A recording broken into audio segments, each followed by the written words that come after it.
Hello students, this is Vikas Garg. Welcome you on my YouTube channel. Students, in last video we had done the topic of technique of scientific management, and in technique of scientific management we had done functional foremanship, standardization and simplification of work. Now the method of study. Students, according to this method, the objective of the method study is to find out the best way of doing the job so as to be minimize the cost of production and maximize the quality and satisfaction of the customer. यानी कि students, जो method study है वो ये बोलता है कि जैसे किसी भी काम को करने का एक बेस्ट वे होता है और हमें केवल वही बेस्ट वे चूज करना चाहिए। जैसे हमने जब प्रिंसिपल ऑफ साइंटिफिक मैनेजमेंट पढ़े थे तो उसमें आपको एक science note rule of thumb बताया था। उस मेथड के अकॉर्डिंग स्टूडेंट्स हमने पढ़ा था कि किसी भी काम को करने का एक बेस्ट वे होता है और हमें वही चूज करना चाहिए। Hit and trial method use नहीं करना चाहिए। हिट एंड ट्रायल मेथड में बताया था कि हमें कोई भी काम ये करके नहीं देखना चाहिए कि ये काम ठीक हुआ तो ये कर लिया और ये ठीक नहीं हुआ तो ये नहीं किया। मैंने उसमें एक एग्जांपल भी दिया था आपको एडवर्टीजमेंट का, राइट स्टूडेंट्स। तो इसने बताया कि किसी भी काम को करने के बहुत सारे मेथड्स होते हैं और हमें उन सभी मेथड्स के पॉजिटिव और नेगेटिव पॉइंट्स देख लेने चाहिए, और जिस भी मेथड के पॉजिटिव पॉइंट ज़्यादा हैं और नेगेटिव कम है हमें उस मेथड को अडॉप्ट कर लेना चाहिए, राइट स्टूडेंट्स। तो उससे क्या बेनिफिट होगा, उससे हमारी जो प्रोडक्शन की कॉस्ट है वो भी कम हो जाएगी और जो क्वालिटी है वो बढ़ जाएगी, जिससे कि कस्टमर का मैक्सिमम सेटिस्फेक्शन होगा। तो यही स्टूडेंट्स हमारा मेथड स्टडी है। देखिए स्टूडेंट्स, हमारी बहुत सारी एक्टिविटी होती है बिजनेस में। रॉ मटेरियल को परचेज करने से लेकर और सेल करने तक, मार्केट में सेल करने तक बहुत सारी एक्टिविटीज होती हैं। तो उन मेथड में जो ये एक्टिविटीज होती हैं उन सभी एक्टिविटीज का एक बेस्ट मेथड होता है, तो हमें केवल वही चूज करना चाहिए, राइट स्टूडेंट्स। तो इसमें मेथड स्टडी में हमें इतना ही करना है। नेक्स्ट आता है स्टूडेंट्स मोशन स्टडी। मोशन का मतलब होता है स्टूडेंट्स मूवमेंट, यानी कि motion study is the technique use to study the various movement like lifting, putting objective, sitting, changing position etcetera of worker. यानी स्टूडेंट्स देखिए, इसने बताया कि एक बिजनेस ऑर्गेनाइजेशन में जो वर्कर्स हमारे पास काम करते हैं उसमें हम बहुत सारी मूवमेंट करते हैं, लाइक लिफ्टिंग की है, पुटिंग की है, कोई शिफ्टिंग की है, कोई पोजीशन चेंज की है।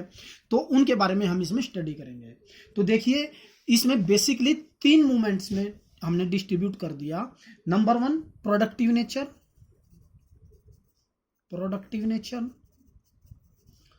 सेकेंड वन इंसिडेंटल, और थर्ड होता है स्टूडेंट्स अनप्रोडक्टिव।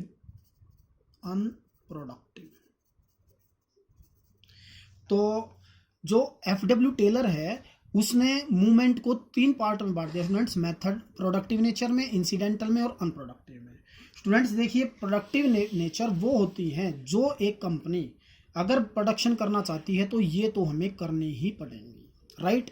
इंसिडेंटल वो नेचर होती है, वो मूवमेंट होती है स्टूडेंट्स, वो डिपेंड करता है सिचुएशन पर। अगर कोई रॉ मटेरियल या कोई टूल वर्कर के पास नहीं है तो उसे स्टोर तक विजिट करना पड़ेगा, यानी कि स्टोर तक वो लेके आना पड़ेगा, यानी कि वो अपने काम को छोड़कर और स्टोर तक जाएगा, तो हम उसको इंसिडेंटल मूवमेंट बोलेंगे।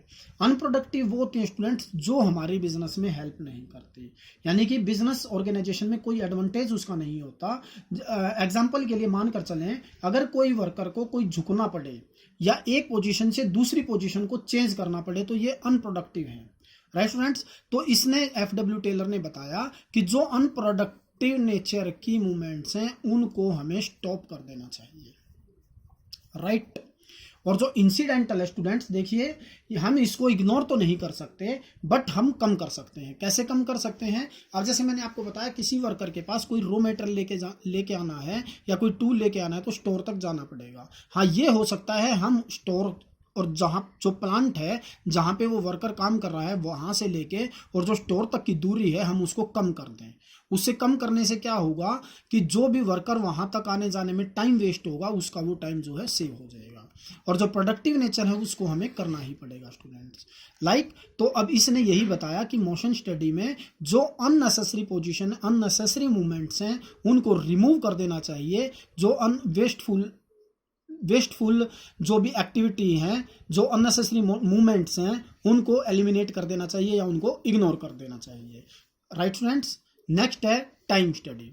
देखिए इसके नाम से ही पता चल रहा है स्टूडेंट्स, टाइम स्टडी यानी कि टाइम स्टडी का एक वर्कर को कोई भी काम करने में कितना वर्क लगता है, यानी कि इसमें डिफरेंस करना है स्टूडेंट्स हमें एफिशिएंट वर्कर में और इनएफिशिएंट वर्कर में। राइट, यानी कि हमें डिफरेंस करना है टाइम स्टडी में कि कोई वर्कर किसी काम को, जो एवरेज वर्कर है वो किसी काम को स्टैंडर्ड टाइम में पूरा कर पा रहा है तो वो एफिशिएंट वर्कर कहलाएगा, और जो इनएफिशिएंट वर्कर कहलाएगा वो अगर स्टैंडर्ड टाइम में अपना काम को पूरा नहीं कर रहा है तो उसको इनएफिशिएंट वर्कर बोलेंगे। तो इसके लिए एफडब्ल्यू टेलर काम में जब करते हैं तो स्टॉप वॉच का भी यूज कर सकता है। राइट स्टूडेंट्स, नेक्स्ट है स्टूडेंट्स फैटिग स्टडी। फैटिग का मतलब होता है स्टूडेंट्स, नाम से ही पता चल रहा है थकान, यानी कि students it refers to determine the duration and frequency of rest interval to complete a particular job। इसने ये बताया कि अगर एक पर्टिकुलर जॉब करने के बाद उसको हमें कितनी देर में रेस्ट देना चाहिए, क्योंकि देखिए आपको पता है जो एक वर्कर कंटिन्यूस काम करता है तो कंटिन्यूसली काम करने से उसको थकान हो जाती है। अगर उसको बीच में कोई रेस्ट ना दिया जाए या कोई उसको टी ना दी जाए या कोई लंच ब्रेक ना किया जाए तो जो उसकी एफिशिएंसी है वो स्टूडेंट्स कम हो जाएगी, क्योंकि जब कोई बंदा, कोई वर्कर काम करता है, कंटिन्यूस काम करता है तो उसको कुछ टाइम के बाद थकान होनी शुरू हो जाती है और उसको रेस्ट की रिक्वायरमेंट होती है। देखिए स्टूडेंट्स, इसने थकान के जो कारण बताए, फैटिग के जो कारण बताए, उसने 3 कारण बताए। एक तो कोई भी अगर वर्कर लॉन्ग टर्म कंटिन्यूस कोई लॉन्ग टर्म वर्क करता है तो उसको फैटिग हो जाती है। राइट स्टूडेंट्स, सेकेंडली इसने बताया अनफेवरेबल वर्किंग कंडीशन, यानी कि अनफेवरेबल वर्किंग कंडीशंस वो होती है स्टूडेंट्स जो वर्कर्स को शूट नहीं करती। राइट, और जो थर्ड है वो स्टूडेंट्स प्रेशर हो सकता है। वो प्रेशर स्टूडेंट्स बॉस का भी हो सकता है, किसी वर्कर का भी हो सकता है। राइट स्टूडेंट्स, तो वो इनकी वजह से उसको थकान हो जाती है। जो उसको फैटिग होती है तो उसको दूर करने के लिए हमें उसको रेस्ट देना चाहिए ताकि उसकी जो कैपेसिटी है वर्क करने की वो इंक्रीज रहे।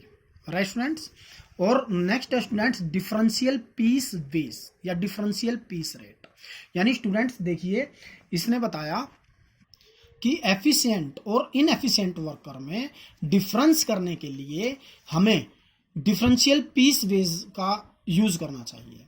देखिए students, Taylor has advised the adoption of differential wage system in order to motivate the employees. According to this system, wages are paid on the basis of work done and not on the basis of time spent doing the work.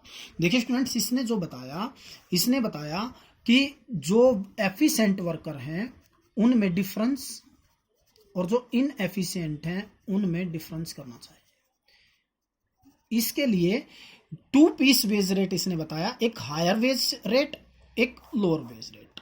देखिए इसको मैं एक example की help से आपको clear कर देता हूं।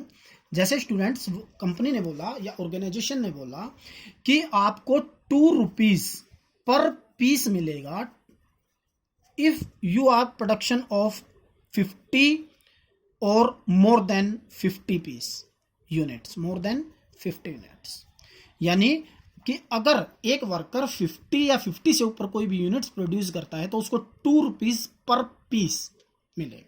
राइट, और दूसरी तरफ अगर कोई लेस देन 50 करेगा यानी कि 50 से नीचे करेगा तो उसको 1.5 पर पीस मिलेगा। राइट, अब मिस्टर ए उसने क्या किया स्टूडेंट्स, 50 पीस का प्रोडक्शन किया तो जो उसको वेज मिलेगा 50 मल्टीप्लाई बाई 2 उसको 100 रुपीज मिलेगा वेज। राइट, और जो मिस्टर बी है उसने क्या किया, उसने केवल 40 यूनिट्स का प्रोड्यूस किया तो जो उसको मिलेगा वो 60 रुपीज वेज मिलेगा। अब देखिए मिस्टर ए जिसने 50 यूनिट्स का प्रोड्यूस किया उसको वेज मिला 100 रुपीज, और इसने 40 यूनिट्स का प्रोड्यूस किया तो इसको मिला 60 रुपीज, यानी कि केवल 10 यूनिट्स का डिफरेंस है और जो वेज का डिफरेंस है वो हमारा 40 रुपीज है, राइट।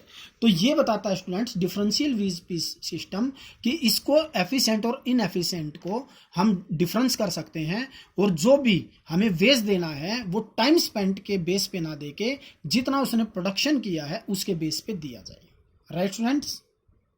और लास्ट है स्टूडेंट्स मेंटल रिवॉल्यूशन। देखिए हम पहले भी इसको डिस्कस कर चुके हैं। Mental revolution called to change the mindset of both the employer and the worker also. Student, as per Taylor, a revolution in mindset of both the employer and the worker is required because it will promote feeling to cooperation and will be beneficial to both the parties, so that workers and the employer, right. यानी students देखिए mental revolution ये बोलता है कि जो हमारे business organisation में दो बंदे काम करते हैं, एक होता है एम्प्लॉयर और एक होता है वर्कर, राइट। एम्प्लॉयर हमेशा ये सोचते हैं कि जो वर्कर्स हैं वो कोई काम नहीं करते और खाली बैठते हैं और उनको जो है हम वेज जो है वो ज़्यादा देते हैं, और जबकि दूसरी तरफ वर्कर्स ये सोचते हैं कि हम सारा काम करते हैं, हम जो काम करते हैं उसी की हेल्प से हमारी जो ऑर्गेनाइजेशन है वो चल रही है, और जो एम्प्लॉयर है वो हमें बहुत कम पैसा देते हैं और जो सारा प्रॉफिट है वो एम्प्लॉयर ले लेते हैं। तो इन बीच में, इसी सोच में, इसी फीलिंग्स में इन दोनों के बीच में कॉन्फ्लिक्ट अराइज हो जाते हैं, राइट। तो जो मेंटल रिवॉल्यूशन है स्टूडेंट्स वो ये बोलता है कि दोनों ही पार्टी, यानी कि एम्प्लॉयर को भी और वर्कर को भी, दोनों का माइंड सेट करना पड़ेगा, और इन दोनों को आपस में इस तरीके से आरोप लगाने के बजाय उनको ये सोचना चाहिए कि how to increase the profit of the organization. If the organization to earn the profit, that will be the beneficial for the both parties, employer as well as the worker, right.